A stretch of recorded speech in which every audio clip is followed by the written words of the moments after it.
พระคริสตธรรมคัมภีร์ภาคประสัญญาใหม่พระธรรม1 โครินโธบทที่1ข้อที่1ถึงข้อที่31ได้ทรงกล่าวไว้ว่าดังนี้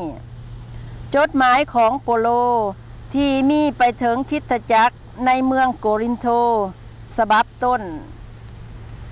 โปโลผู้ที่พระเจ้าทรงเอิ้นไว้เป็นอัครสาวกของพระเยซูคริสต์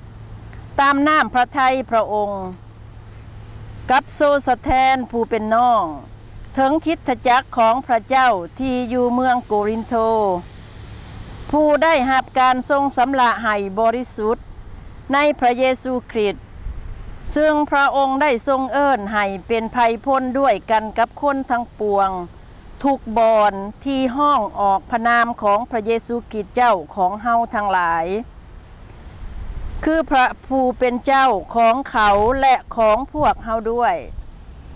ขอพระคุณและสันติสุขจากพระบิดาเจ้าของเฮาทั้งหลายและจากพระเยซูคริสต์เจ้าจงมีแก่เจ้าทั้งหลายเถิดพระพรที่มาโดยทางพระคริสต์เฮาโมทนาพระคุณพระเจ้าของเฮาในเรื่องเจ้าทั้งหลายอยู่เสมอเพราะพระคุณของพระเจ้าซึ่งทรงประทานแก่พวกเจ้าในพระเยซูคริสต์เพราะในพระองค์นั้นเจ้าทั้งหลายได้ครบเต็มบริบูรณ์ด้วยทุกสิ่งทั้งฝ่ายวาจาและความรู้ทุกอย่างด้วยว่าคำพยานเรื่องพระคริสต์นั้นเป็นที่หับห้องแน่นอนในท่ามกลางพวกเจ้าด้วยจนเจ้าทั้งหลายบ่ได้ขาดเขินของพระราชทานจักอย่างในขณะที่เจ้าทั้งหลายคอยถ่าการเสด็จมาปรากฏของพระเยซูคริสต์เจ้าของพวกเฮาพระองค์จะทรงบันดาลให้เจ้าทั้งหลายตั้งมั่นคงอยู่จนถึงที่สุดเพื่อให้พวกเจ้าพ้นจากการถูกตีในวันของพระเยซูคริสต์เจ้าของเฮาทั้งหลายพระเจ้าผู้ทรงเที่ยงธรรมพระองค์ได้ทรงเอิ้นพวกเจ้าให้เข้าสัมพันธ์สนิทกับพระบุตรของพระองค์คือพระเยซูคริสต์องค์พระผู้เป็นเจ้าของเฮาทั้งหลายการแบ่งแยกในคริสตจักรพี่น้องทั้งหลายเอ่ยเฮาอ้อนวอนเจ้าทั้งหลายในพระนามพระเยซูคริสต์เจ้าของเฮาทั้งหลายขอให้พวกเจ้าใส่ความเว้าอย่างถูกต้องปองดองกันอย่าถือผักถือพวก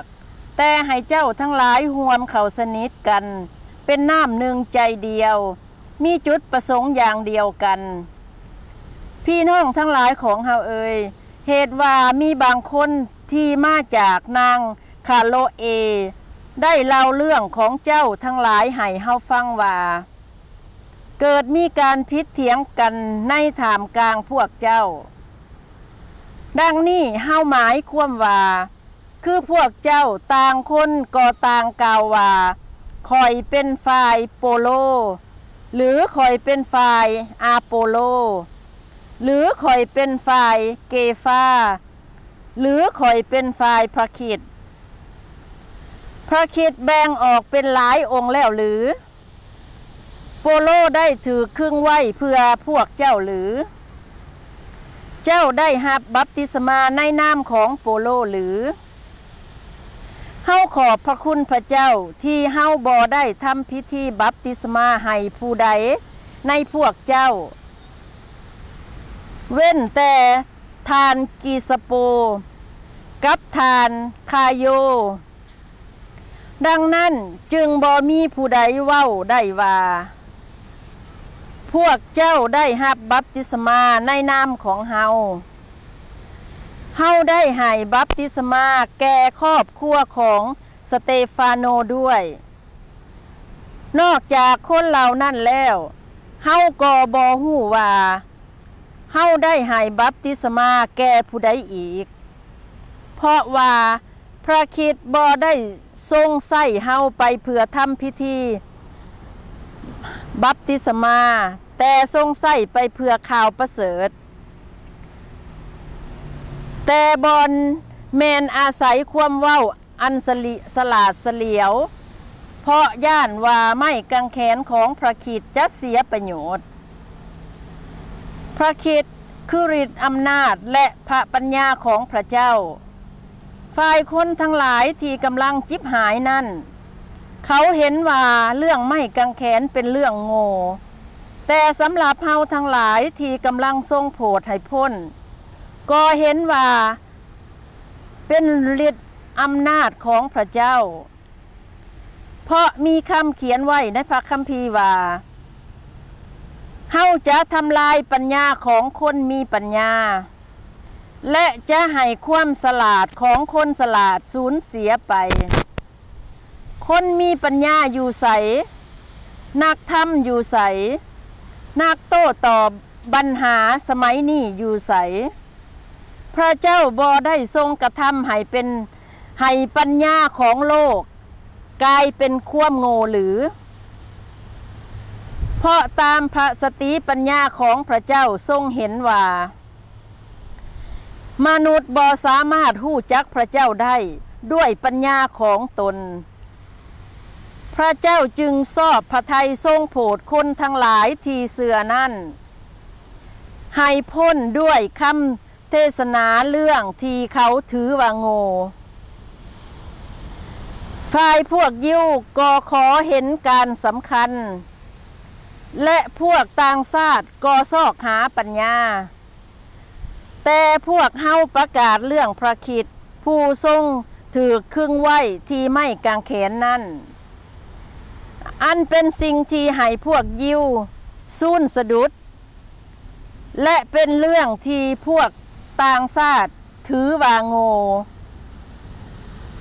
แต่คนทั้งหลายที่พระเจ้าทรงเอิ้นไว้แล้วนั่นทั้งคนยิวกับคนต่างชาติก็ถือว่าพระคริสต์เป็นฤทธิ์อำนาจและพระสติปัญญาของพระเจ้าด้วยว่าความโง่ของพระเจ้าก็ยังฉลาดกว่าปัญญาของมนุษย์และความอ่อนแรงของพระเจ้าก็เข้มแข็งกว่ากำลังของมนุษย์พี่น้องทั้งหลายเอ่ยจงพิจารณาเบิ่งว่าพวกเจ้าที่พระเจ้าได้ทรงโปรดเอิ้นมานั้นเป็นคนอย่างใดคือคนที่มนุษย์ถือว่าฉลาดก็มีน้อยคนคนที่มีอำนาจก็มีน้อยคนคนที่มีฐานะสูงก็มีน้อยคนแต่พระเจ้าได้ทรงเลือกเอาสิ่งที่มนุษย์ถือว่าโง่นั่นเพื่อจะให้คนฉลาดถูกอับอายและได้ทรงเลือกเอาสิ่งที่มนุษย์ถือว่าอ่อนกำลังเพื่อให้คนที่มีกำลังถูกอับอายพระเจ้าได้ทรงเลือกเอาสิ่งที่มนุษย์ถือว่าต่ำต้อยและดูหมิ่นและเห็นว่าบ่สำคัญเพื่อทำลายสิ่งที่มนุษย์เห็นว่าสำคัญเพื่อบ่ให้มนุษย์จักคนอวดตัวได้ต่อพระพักพระเจ้าโดยพระองค์นั้นเจ้าทั้งหลายจึงอยู่ในพระเยซูคริสต์เพราะพระเจ้าได้ทรงตั้งพระองค์ให้เป็นสติปัญญาและความชอบธรรมของเฮาและเป็นผู้ทรงตั้งเฮาไว้เป็นไผ่พ้นของพระเจ้าและทรงไถ่เฮาให้พ้นเพื่อให้เป็นไปตามคำเขียนไว้ในพระคัมภีร์แล้วว่าผู้อวดอ้างนั่นจงเอาพระองค์เจ้ามาอวดอ้าง